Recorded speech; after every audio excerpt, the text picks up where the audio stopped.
मुंबई के four seasons hotel के बाहर न्यूज रिपोर्टर्स की एक भीड़ जमा हो रखी थी। ललित मोदी अब किसी भी टाइम इस होटल के बाहर आने वाला था। इस मोमेंट में अब उसके पास 12 घंटों से भी कम सिर्फ 2 घंटे बचे थे। ये निकलता है और भीड़ जमा हो जाती है, बट अंदर बैठा मोदी बहुत डरा हुआ था। सबको लगता है कि बीसीसीआई के ऑफिस जा रहा है, तो सब पीछे चल देते हैं इसके। एंड ये कोई नॉर्मल बिजनेसमैन नहीं था, ये बंदा था जिसने आईपीएल शुरू किया था।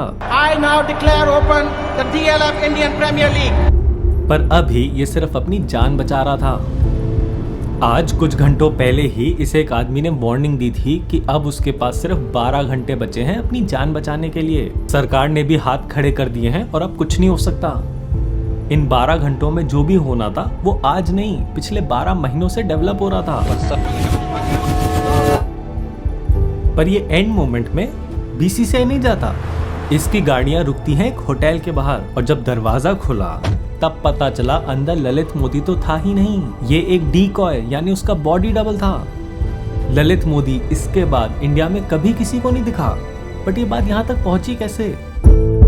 जब 2008 में आईपीएल हुआ था तब मिड अप्रैल से जून तक चला था, तो नेक्स्ट ईयर ललित मोदी चाहता था कि यार सेम ही शेड्यूल फॉलो हो। बट ये पीरियड क्लैश करा था इंडिया के जनरल इलेक्शंस के साथ। अब आईपीएल ऑर्गेनाइज करने में पुलिस सिक्योरिटी का एक बहुत बड़ा रोल होता है, तो उस टाइम जो होम मिनिस्टर थे चिदम्बरम, उन्होंने मना कर दिया कि भाई मैं इलेक्शंस की वजह से आईपीएल को सिक्योरिटी नहीं प्रोवाइड कर सकता, तो अगर आपको आईपीएल करना है तो आप इलेक्शंस के बाद करो। Including the organisers of the IPL that it would not be in a position to spare any additional central forces to the states. But Modi बहुत डिटरमिन्ड था कि नहीं, मुझे तो इसी टाइम करना है। तो इस बंदे ने आईपीएल जैसा एक बड़ा टूर्नामेंट सिर्फ 21 दिन के अंदर इंडिया से साउथ अफ्रीका शिफ्ट कर दिया। अब आईपीएल तो बहुत बढ़िया निकल गया, बट इनसे 2 लोगों को बड़ी तकलीफ हुई। पहले थे चिदम्बरम। उस टाइम ऑपोजिशन में बीजेपी थी, तो इन लोगों ने चिदम्बरम को बड़ा अटैक किया इस बात पे। The impression which has gone is that India is not a safe destination for sporting events. Chidambaram को बड़ा ह्यूमिलिएटेड फील हुआ कि यार एक क्रिकेट एडमिनिस्ट्रेटर की वजह से मुझे मीडिया में ये सब झेलना पड़ रहा है। एंड इस बात का बदला ये लेंगे आगे इस कहानी में। दूसरा इंसान था दाऊद इब्राहिम।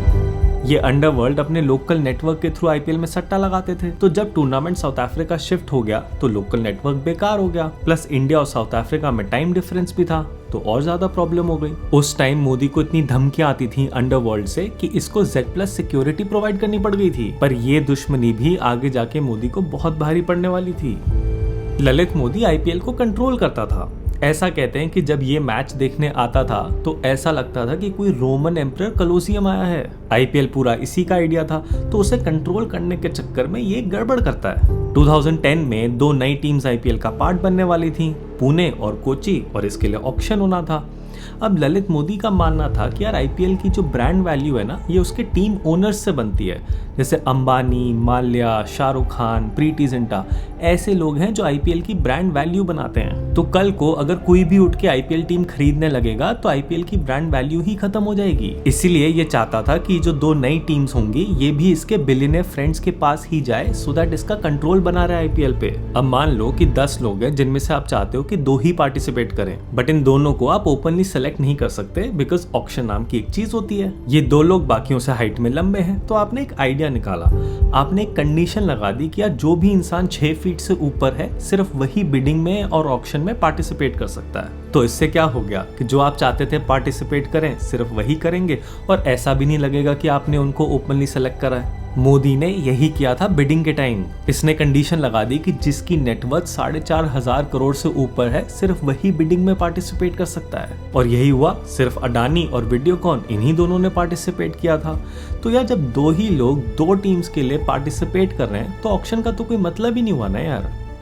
जब बीसीसीआई ने देखा कि 2 ही लोगों ने बिडिंग करी है, तो मोदी की जो ये कंडीशंस थी इन्हें एंटी कम्पिटिटिव माना गया, और बीसीसीआई ने डिसाइड किया कि यार ये कंडीशंस हम हटाएंगे और इसके बाद फिर से ऑक्शन लगाएंगे, सो दैट ज्यादा से ज्यादा लोग पार्टिसिपेट कर पाए। बट इस बात से मोदी बहुत चिढ़ गया था, क्योंकि उसके हाथ से वो कंट्रोल जा रहा था। इस बार जब ऑक्शन हुआ तो पुणे की टीम तो सहारा ग्रुप ले गया, और कोची की टीम जीतता है रेंडवू स्पोर्ट्स वर्ल्ड नाम से एक ग्रुप। रेंडवू स्पोर्ट्स वर्ल्ड को हम आगे RSW बोलेंगे। तो इसके दोस्त अडानी और वीडियोकॉन, जिसमें सैफ अली खान और करीना कपूर भी थे, उन्हें कुछ नहीं मिला। इससे मोदी का ईगो बहुत हर्ट हुआ, क्योंकि इसने अपने बिलियनर सर्कल में तो सबको ये एश्योरेंस दी हुई थी ना कि टीम तो मैं तुम्हें ही दिलवाऊंगा, बट किसी को कुछ नहीं मिला। तो अभी तक जो ये रोमन एम्परर बन के घूमता था वो इमेज भी खत्म हो गई।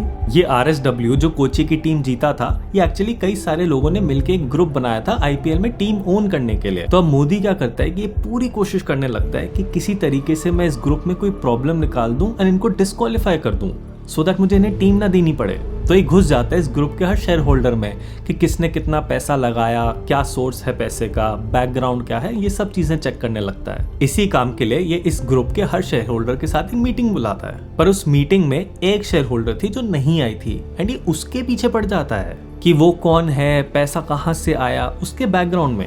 एंड देन इसे पता चलता है कि उस लेडी को 70 करोड़ के शेयर्स फ्री में दिए गए थे। अब मोदी समझ गया कि यहाँ पे कुछ ना कुछ जरूर ऐसा है जिसमें मैं कोई कमी निकाल सकता हूँ एंड इन लोगों को डिस्क्वालीफाई कर सकता हूँ। बट उस मीटिंग के बीच में ही मोदी को एक पॉलिटिशियन का कॉल आता है जो उससे बोलता है कि शेयर होल्डर की डिटेल्स में मत जाओ, बस सब कुछ ओके कर दो। मोदी हैरान रह गया कि यार ये बंदा इस लेडी को प्रोटेक्ट करने के लिए इतना उतावला हो रहा है कि सारी रियल टाइम डिटेल्स इस मीटिंग की इसको जा रही हैं, और इस बंदे ने मीटिंग खत्म होने का वेट तक नहीं किया, उससे पहले ही कॉल कर दिया। जिस लेडी को 70 करोड़ के शेयर्स गिफ्ट में दिए गए थे वो थी सुनंदा पुष्कर, और जो कॉल आया था वो था शशि थरूर का, उस टाइम के एक्सटर्नल अफेयर्स के यूनियन मिनिस्टर।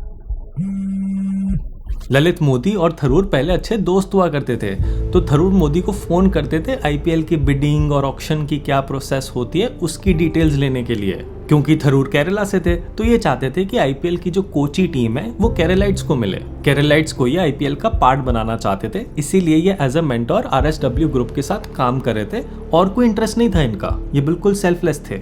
इस मीटिंग के बाद ललित मोदी ने इन्वेस्टिगेट किया कि यार कोई 70 करोड़ के शेयर्स कोई किसी को फ्री में क्यों देगा, एंड क्या ये कोइंसिडेंस है कि ये शशि थरूर की क्लोज फ्रेंड है।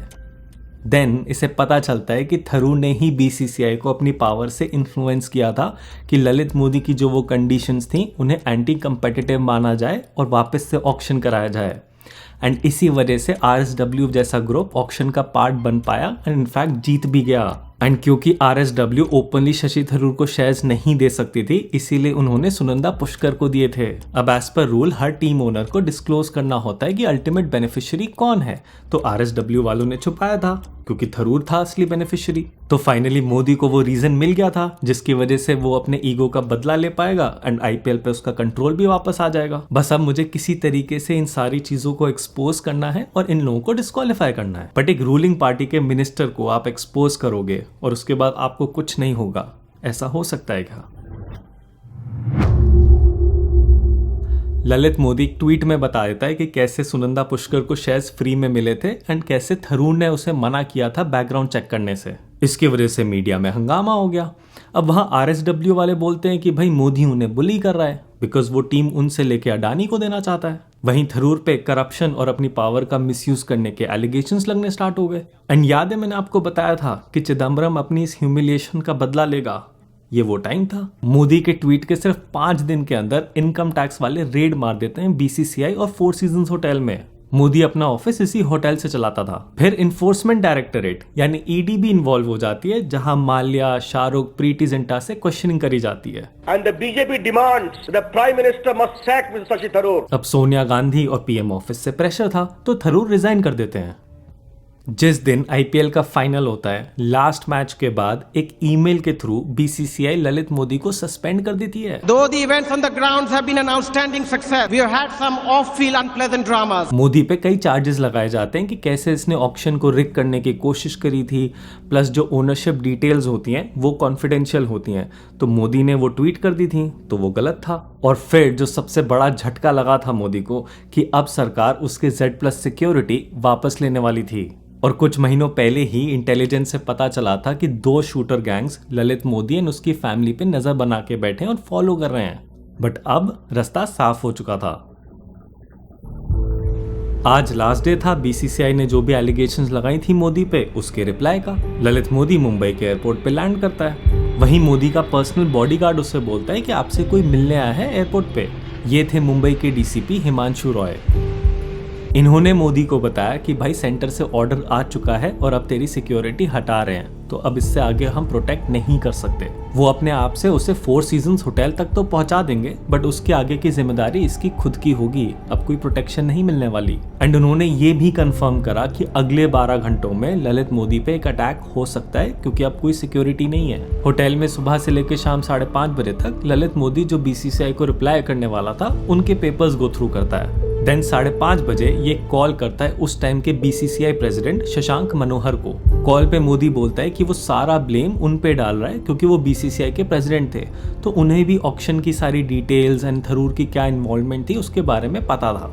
अब क्योंकि लास्ट डे था तो मीडिया सारा होटल के बाहर आया हुआ था, बट ऊपर मोदी अपनी जान बचाने के प्लान्स बना रहा था क्योंकि उसे डर था कि कहीं अभी बाहर निकलूं तो अटैक ना हो जाए। तो लगभग 6:30 बजे ये अपना एक बॉडी डबल अरेंज करता है एंड उसे नीचे भिजवा देता है एंड सारा मीडिया उसे फॉलो करने लगता है। देन सबके जाने के बाद इसका एक पॉलिटिशियन फ्रेंड इसे होटल गैराज की सर्विस एग्जिट पे मिलता है, जो मोदी को अपनी गाड़ी की बैक सीट पे बिठा के एयरपोर्ट ले जाता है।